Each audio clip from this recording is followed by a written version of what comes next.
অনেক বাবা এসে বলে, হুজুর আমার ছেলেটার চরিত্র ভালো না, অনেক জায়গায় যায়। তুমি যখন তোমার মেয়েটাকে বিয়ে দেবা, দেখো ছেলেটা নামাজ পড়ে কিনা। তুমি যতক্ষণ তোমার স্ত্রীর কাছে বসা থাকবে, জান্নাতের দরজাগুলি তোমার জন্য খোলা আরম্ভ হয়ে যাবে। ছেলে মেয়েকে দেখবে, মেয়ে ছেলেকে দেখবে। সুযোগ করে দিয়েছে, পছন্দ করো তোমরা। আর এখন দেখে দুলাভাই দেখে আপনার ছেলে আপনার মেয়েকে আপনি কার নীতিতে বিয়ে দিতে চান? Rose TV 24. Enjoy by listening to the Holy Quran. বিয়েতে কয়েকটা পর্যায় আছে। বিয়ে কয়েক সময় ফরজ হয়ে যায়, বিয়ে কোনো সময় সুন্নত হয়ে যায়, বিয়ে সুন্নতে মুআক্কাদা, বিয়ে আবার কোনো সময় মুবা, বিয়ে আবার কোনো সময় হারাম। কয়টা পর্যায়? হ্যাঁ, বিয়ের কয়েকটা পর্যায়। যখন কোনো মেয়ে এবং ছেলের যৌন চাহিদার জন্য অবৈধ পন্থা সে ব্যবহার করে, অবৈধ পন্থায় চলে যায়, সে যৌনাচার করে অবৈধ পন্থায় বিভিন্নভাবে।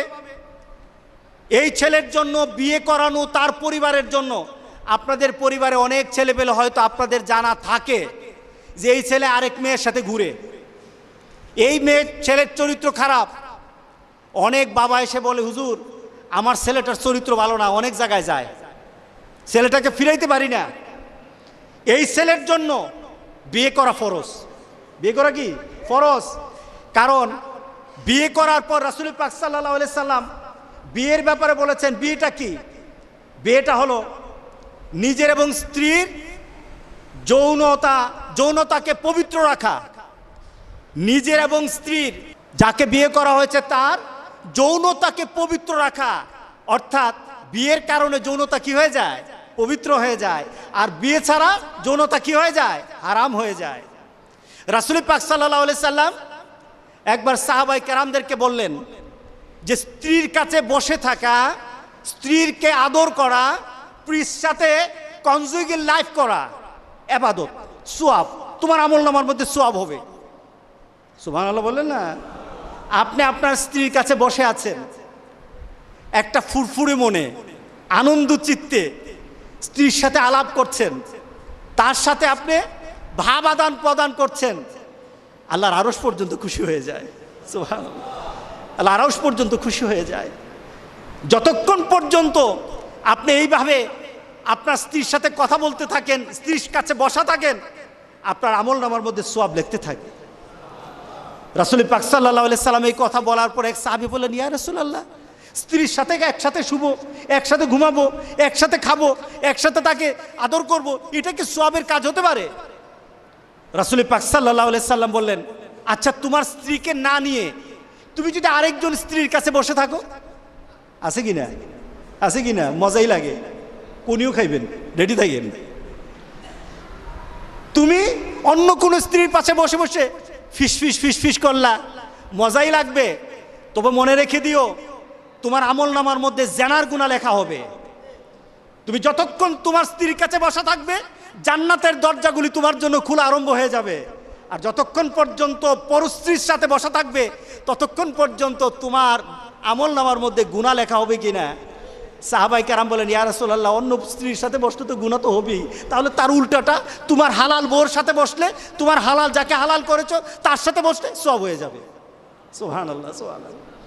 চাষটলে বসতে ভালো লাগে, টিভি দেখতে ভালো লাগে, আরেকজনের ভাবিকে ডেকে ডেকে মুখের মধ্যে পানি এনে দেয়, ভাবি কেমন আছেন? বউকে বলো না, বউ তুমি কেমন আছো? শরম লাগে, শরম লাগে। রাসূল পাক সাল্লাল্লাহু আলাইহি সাল্লাম বললেন যে বিয়ের মাধ্যমে স্বামী এবং স্ত্রী, ছেলে এবং মেয়ের যৌনতাকে পবিত্র করা হয়। সুবহানাল্লাহ, সুবহান, কত সুন্দর কথা। স্ত্রীকে হেফাজত করা হয়। এই মেয়েকে সমাজের বিভিন্ন ধরনের খারাপ লুলুপ দৃষ্টি থেকে একটা মেয়েকে বাঁচানো হয়। কারণ একটা মেয়ে যখন একটা ছেলের আন্ডারে হালালভাবে বৈধ হয়ে যায় বিয়ের মাধ্যমে, তখন আর এই মেয়ের দিকে কেউ খারাপ দৃষ্টি দেয় না। কি বলেন? দেয় না। দেখুন ইসলাম কি বলছে, রাসূল পাক সাল্লাল্লাহু আলাইহি ওয়াসাল্লাম কিভাবে ব্যাখ্যা করছেন। রক্ষণাবেক্ষণ হয় মেয়েটাকে রক্ষণাবেক্ষণ করা হয়।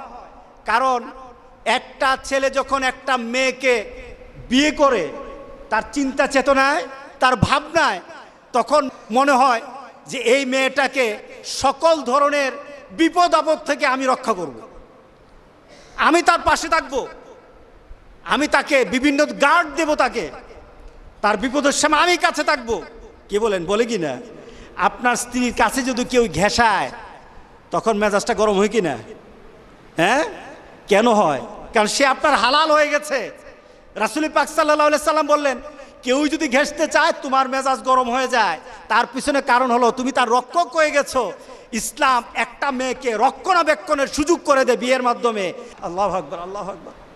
সন্তান প্রজননের গোটা পৃথিবী টিকে থাকবে যতক্ষণ পর্যন্ত আল্লাহ সুবহানাহু ওয়া তাআলা যে মানুষ সৃষ্টির পদ্ধতি বানিয়েছেন, পদ্ধতি সৃষ্টি করেছে, এটা চালু থাকবে ততদিন পর্যন্ত পৃথিবী সুন্দর হবে।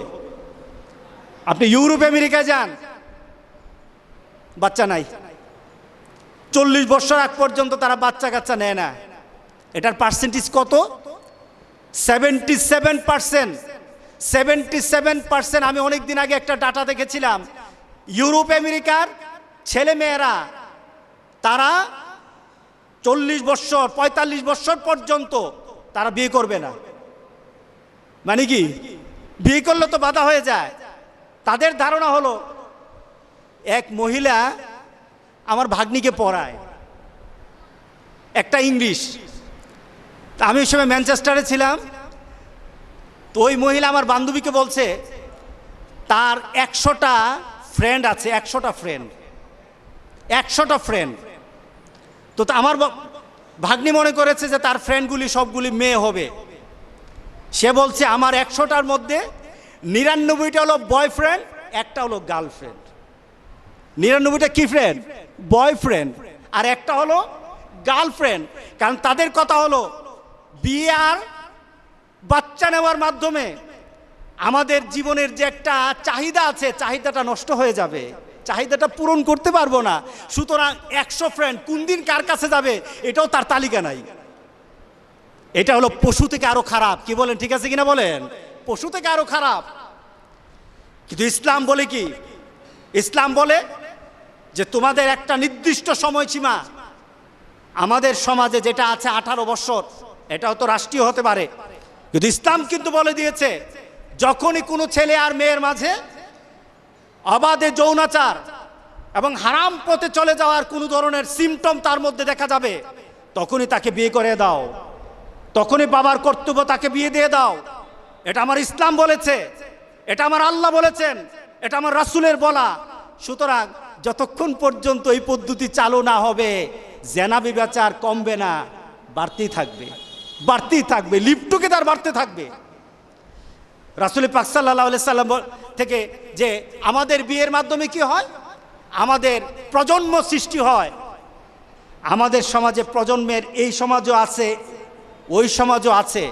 মুসলমানরাও বলে যদি বিয়ের মাধ্যমে সন্তান জন্ম নেয়, এই সন্তানগুলি হলো আখিরাতের পুঁজি। কোথাকার পুঁজি? আখিরাতের পুঁজি। একটা সঠিক পদ্ধতিতে সন্তানকে যখন বড় করা হয়, এগুলি হয় যে আখিরাতের পুঁজি। আর বিয়ে ছাড়া যে সন্তানগুলি হয়, আমাদের সমাজে সন্তানগুলির একটা নাম দিয়েছে, নামটা কি? হারামজাদা। কি বলেন? কারণ কি? একটাই শুধু নীতি, শুধু বিয়ের পদ্ধতি নাই, একটা হয়ে গেছে জান্নাতের আশা। আর একটা পদ্ধতি না থাকার কারণে সে সমাজের মধ্যে নিকৃষ্ট একটা পর্যায়ে চলে গেছে। এই নীতির মধ্যে যারা আঘাত করবে, আল্লাহর কসম, আল্লাহ দুনিয়া তো তাকে দেখাবেন, আখিরাত তো তাকে ছাড়বেন না। কি বলেন, ঠিক আছে কিনা বলেন? একটা সঠিক পদ্ধতিতে এই সমাজের মধ্যে মানুষ বৃদ্ধির একটা ব্যবস্থা হয়ে যায়। এরপরে কি হয়? রাসূল পাক সাল্লাল্লাহু আলাইহি সাল্লাম কাল হাসুরের দিনের সাহাবায়ে কেরামদের সাথে একটা গর্ব করতেছিলেন। সুবহানাল্লাহ, উম্মত নিয়ে গর্ব করতেছিলেন। কি গর্ব? রাসূল পাক সাল্লাল্লাহু আলাইহি সাল্লাম বলছিলেন কাল হাসুরের দিন উম্মতরা দাঁড়ানো থাকবে, নবীরা সামনে থাকবে, উম্মত দাঁড়ানো থাকবে। কোন উম্মত হবে, কোন নবীর পেছনে উম্মত হবে 50 জন, 1000 জন, লক্ষ জন, কোটি জন হবে। কিন্তু আমি মুহাম্মদুর রাসূলুল্লাহ সাল্লাল্লাহু আলাইহি সাল্লাম যখন হাসরের ময়দানে দাঁড়ানো হবে, আমার পিছনে উম্মত সংখ্যা হয়ে যাবে, কোটি কোটি উম্মতের সংখ্যা হয়ে যাবে, সবার থেকে আমার উম্মতের সংখ্যা বেশি হয়ে যাবে। আমি তখন সেটা আনন্দ বোধ করব, আমার মধ্যে আনন্দ লাগবে, আমার মধ্যে একটা সম্মান বোধ সৃষ্টি হবে। বিয়ের মাধ্যমে রাসূল পাক সাল্লাল্লাহু আলাইহি সাল্লামকে ওই আখিরাতের ময়দানে, হাসরের ময়দানে যারা বিয়ে করে হালালভাবে সন্তান জন্ম দেয়, তারা রাসূলের সম্মান বৃদ্ধির জন্য তারা ব্যবস্থা করে। জোরে বলেন সুবহানাল্লাহ। কারণ সেখানে যদি উম্মত বেশি হয়, সম্মানটা কার হবে? আমার রাসূলের হবে। কার হবে সম্মান? আমার রাসূলের। সুতরাং যারা বিয়ের ব্যাপারে এই ধরনের দুষ্ট তরিকা করে, এদেরকে কি আমরা সেলিব্রেট করব? এদেরকে কি আমরা স্বাগত জানাবো? এদেরকে কি বলবো যে একটা স্টাইল, নতুন স্টাইল? কবে জানে আরম্ভ হয়? রাস্তায় ল্যাংটা হেঁটে হেঁটে বলবে এটা হলো একটা আধুনিক স্টাইল। আপনি গিয়ে দেখেন আমেরিকা, আপনি গিয়ে দেখেন ইউরোপ, সেখানে স্টাইল আরম্ভ হয়ে গেছে যে ল্যাংটা হওয়া এখন নতুন স্টাইল। মানে কি? শয়তান আপনাকে আমাকে, শয়তান আপনাকে আমাকে সুন্দর জামা পরে মুহাম্মদ রাসূলুল্লাহ সাল্লাল্লাহু আলাইহি সাল্লামের আদর্শের সুন্দর একটা জামা পরে শয়তান আমাকে রাখতে চায় না। শয়তান চায় তার মতো ল্যাংটা হওয়ার জন্য। কথা ঠিক আছে কিনা বলেন? এখন এই নীতিতে যারা বিয়ে শাদীর ব্যাপারে অগ্রসর হচ্ছ, অপেক্ষায় থাকো কবে তোমার বউ তোমারে জবাই করবে। হচ্ছে কিনা বলেন? হচ্ছে কিনা বলেন? আপনি দেখেন এখন তো মিডিয়া খুললেই খালি কি জামাই বউরে জবাই করে, বউ জামাইরে জবাই করে। ওই মিয়া, বউ যদি জামাইরে জবাই করে তাহলে আপনি রাতে ঘুমাবেন কেমনে? পাহারা দিয়ে বসে থাকতেই। আর যদি জামাই বউরে জবাই করে তাহলে তো শাস্তি নেই, ঘরেই ঢুকতে পারবেন না। কথা ঠিক আছে কিনা বলেন? কিন্তু এখানে কি হত্যা হত্যার বিষয়? এখানে একজন আরেকজনকে কতলের বিষয়, নাকি এখানে শান্তির বিষয়? জোরবেন কিসের বিষয়? শান্তির বিষয়। সেখানে শান্তির বিষয়। আমাদের সমাজে বর্তমান বিয়েগুলি যে চলছে, আমি যেটা আগে বলেছি, শুধু কি আছে? কবুল আর হুজুর। কবুল আর হুজুর ছাড়া আর কিছু নাই। আপনারা বিয়ে অনুষ্ঠান করেন, বিয়ে অনুষ্ঠানের জন্য প্রথমে আপনি যখন প্রস্তাবনায় যান, রাসূল পাক সাল্লাল্লাহু আলাইহি সাল্লামের নিয়ম হলো যাও প্রস্তাবনা দাও মেয়েকে, ছেলে মেয়েকে দেখুক, মেয়ে ছেলেকে দেখুক। আর এবার বলি কি, তোর বাপ দেখে আইছে, তোর চাচা দেখে আসছে, তোর দুলাভাই দেখে আসছে। আচ্ছা, মেয়ে কি ওই মুহূর্তে মেয়েটাকে কি তার বাবা দেখতে পারবে? ছেলের বাবা দেখতে পারবে? বলেন পারবে? জি না পারবে না।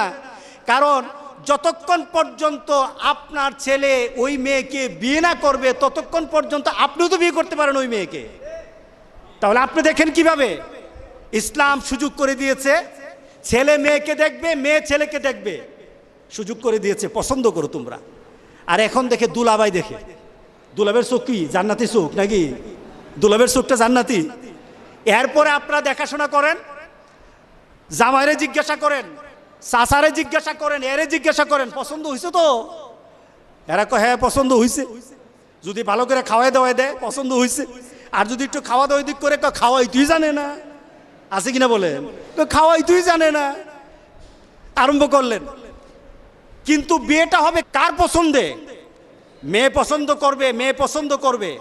রাসূল পাক সাল্লাল্লাহু আলাইহি সাল্লাম বিয়ে শাদীর ক্ষেত্রে কিভাবে পছন্দ করব, রাসূল পাক সাল্লাল্লাহু আলাইহি সাল্লাম তখন আমাদেরকে বললেন যে বিয়ে শাদীর জন্য তোমরা 4টা জিনিসকে মূলনীতি বানাও। কয়টা জিনিস? লেমা লেহা, তার সম্পদ দেখবা আগে, যে তার সম্পদ আছে কিনা। এখন আপনি হলেন কোটিপতি, বিয়ে করাইলেন একজন গরিব মানুষ।